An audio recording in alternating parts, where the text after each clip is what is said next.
We're prevaricating a lot. The whole thing is prevarication. It'll be prevarication, then it will end. Um,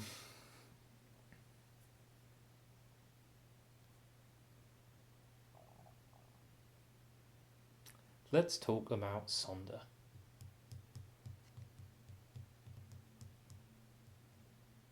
Honestly, chuck out the whole thing. Let's just talk about Sonder.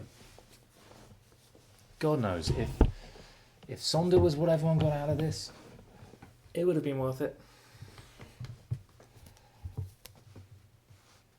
Sonder, like all words, is a made-up word. From the Dictionary of Obscure Sorrows, an attempt to invent the words lacking from the English language.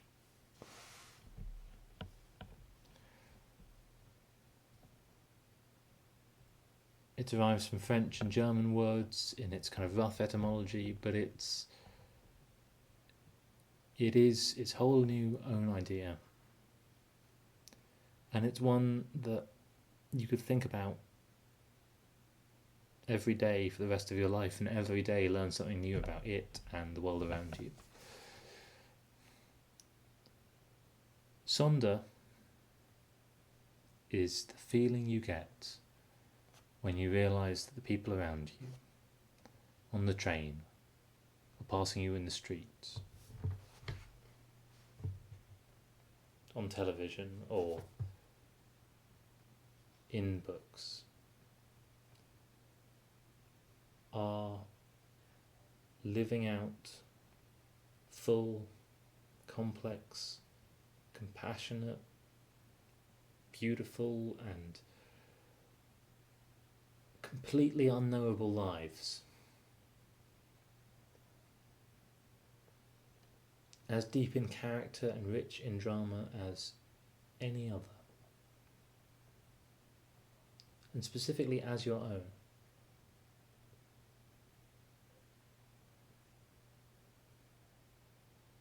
Because how could they not be? They must be. They're just people, and you are just people, and so your experiences must be cut from the same cloth. But the amount of time and energy and thought that you put into your own life, and you're still mulling over the granular complexities of it, to then think that everyone around you has that they're all swimming out and paddling back over deep water, trying to make sense of who to be and how to be good, what they should want and what they should hope for, what they should do next.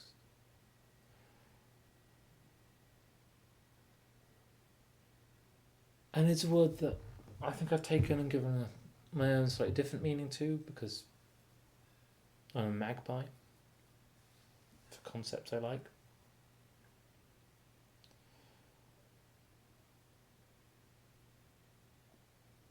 Now I use to sonder as a verb to mean to accept and in some way internalize and understand not the full complex life of a person, but just that they are a person with a full complex life. And more generally still, I think you can sonder almost anything. I think you can sonder certainly a pet, an animal. I think you can sonder a concept. I think you can sonder something smaller than a person. I think you can sonder an author's intent during the course of writing any one particular book. And I think you can certainly sonder mathematical and structural concepts. You can sonder your fears and your hopes. You can sonder your sonder. 1 over square root 2 plus I over square root 2.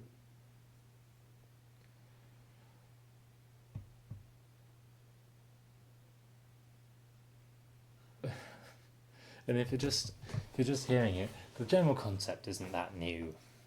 Be nice to each other, do what you would do to others, what you would want done to yourself.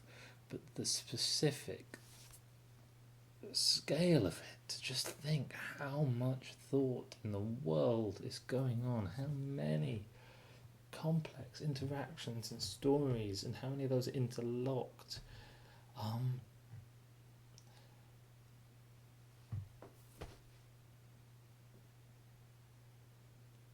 It's turtles all the way down, and it's so big. But it's kind of okay that it's so big, because the complex plane is infinite, and that doesn't really matter. I mean, it's nice in a way. It means we're not going to run out. But who cares what happens at 1,000,002 plus 42 billion I? If we know the rules for 1 plus 2I, we know the rules everywhere.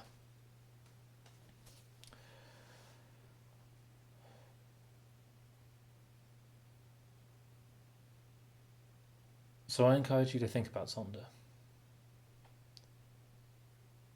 And to keep on thinking about how it can be applied and where you can apply it. I've shared this viewpoint with a few friends, and some of them have been coming back to me again and again, saying, I didn't realise how deep it went, and now I see. And I can't quite know how deep they've gone, and I don't deserve to turn around and say, you've got more to go, but I think they probably do. I'm sure I do. I don't think there's an end to sondering. You don't even have to do it as a humanist exercise. It doesn't even have to be that you're sondering because you want to be a good person. You can sonder for your own benefit.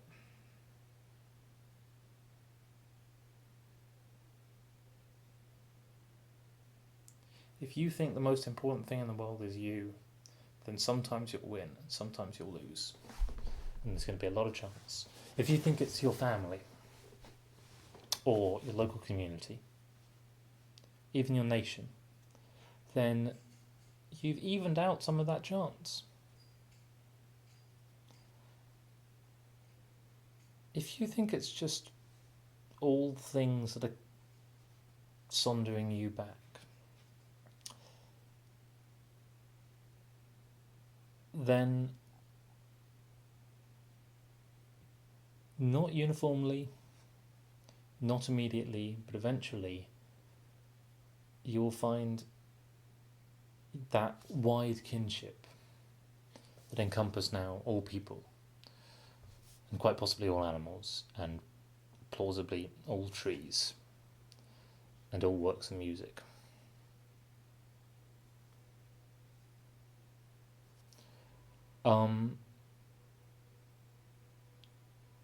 You will find that treating them as kin helps them, and therefore you are rewarded for thinking that.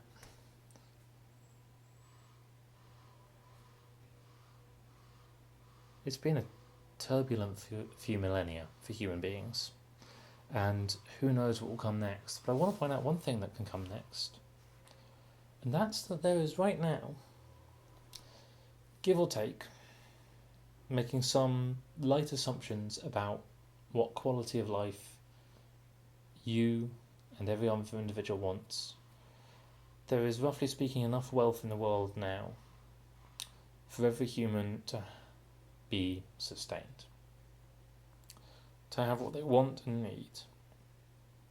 Not everything they want, not the best version of what they want, but to not have to worry about sustenance and shelter and safety. There are names for this, and there's many different ways of looking at it. You could call it universal basic income.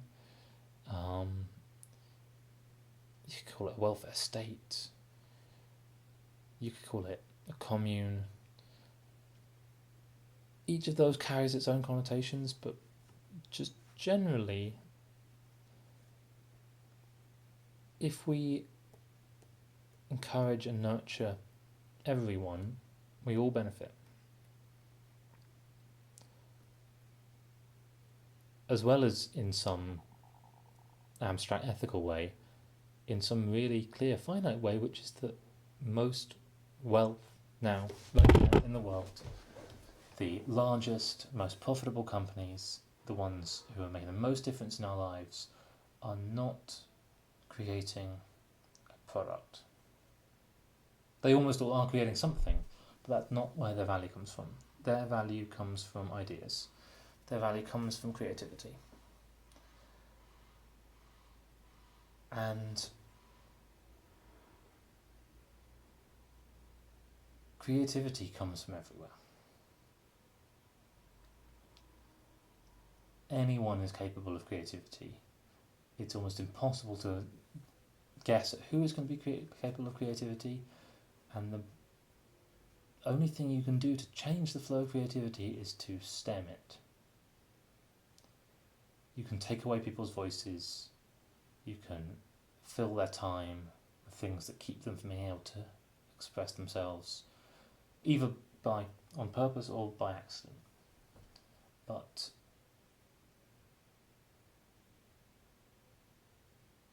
if we play the numbers game,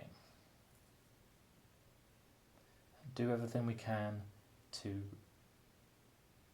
let as many creative minds have their chance to be creative, we know, we see it right now, that creates wealth.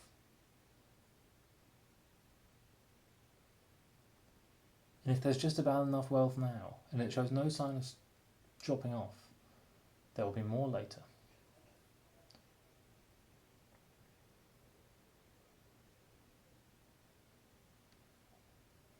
This video, this cast, this episode is about Sonder. And I'm in danger of taking us off track, but I want to take you to one last place on this line of reasoning. And that's what happens if we turn around and say, I want to ask some questions about what value is. What is value now? How do you create value right now? You do it by creating wealth. And most valued individuals, as seen by something like their paycheck, is how much wealth they create. And the way that they know they're valued is because they create a lot of wealth for themselves. It's a nice circular system, and that can make it seem like it's the only option. But it isn't. And there's other ways to pin value to things.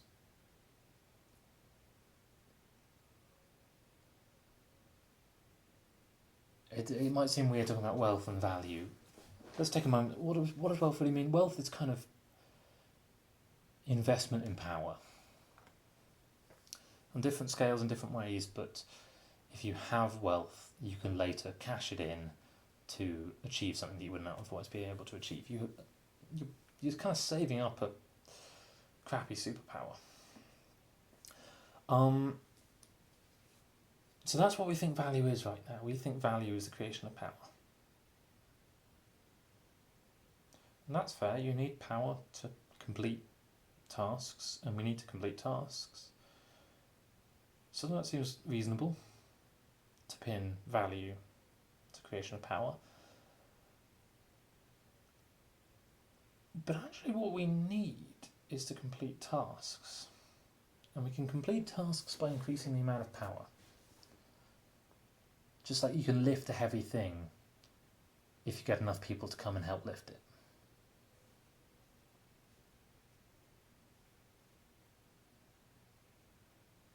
But you can also lift a heavy thing with a lever.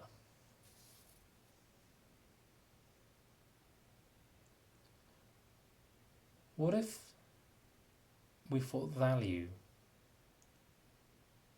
was the reduction of labour? What if that was the virtue that we sought and rewarded in our economic system?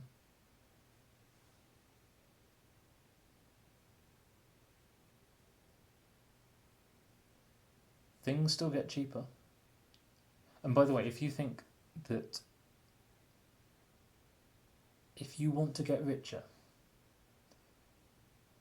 and especially if you want the people around you to get richer, the whole world to get richer, the thing that you need isn't for everyone to have more wealth, it's for things to get cheaper. That is a much faster and more efficient way. This is already a known thing. Like, lots of things have, in the last few decades, just cascaded down in price and come into all of our lives. And although I have a literal fear of of my smartphone, I also see how it is opening up worlds to people who was not once able to.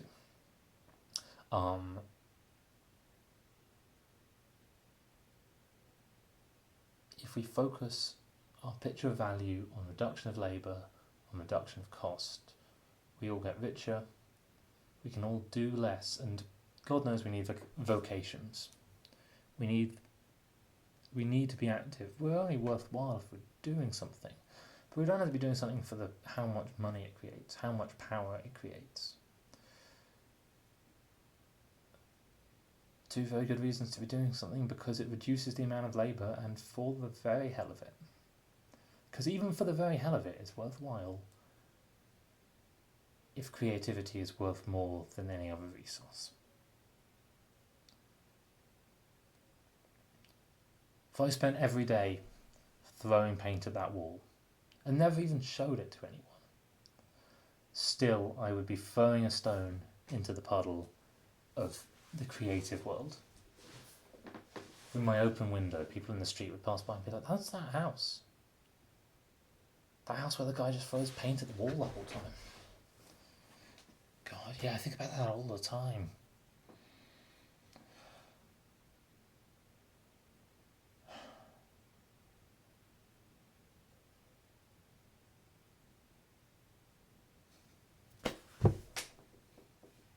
It's a winding path. It's German sentences. Can I talk about German sentences now? No, enough time. So Sonder.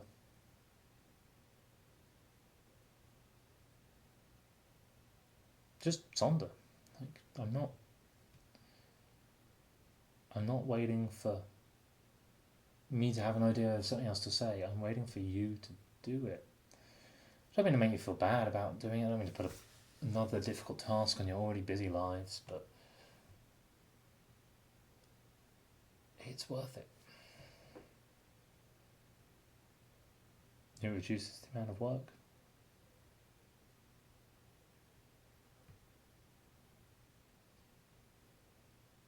It builds you a better world, and then it makes that world better. Sometimes it won't. Sometimes it's hard to sonder. It's hard to sonder people who seem cruel, or to sonder people to their benefit and your own detriment. It's hard to sonder things that you can't really understand because they're coming from a different culture or a different time or just a different set of thoughts. It's particularly hard to sonder more abstract things when you think to yourself, I don't know why I do this thing. I don't know why this happens. And then to go and try and sonder it, I don't know. Maybe a lot of people watching will be like, yeah, sonder. You just sonder all the time. And great. If you can do it easily, great. But if not, it's worth the work. And almost everything takes work. Just do it for the hell of it.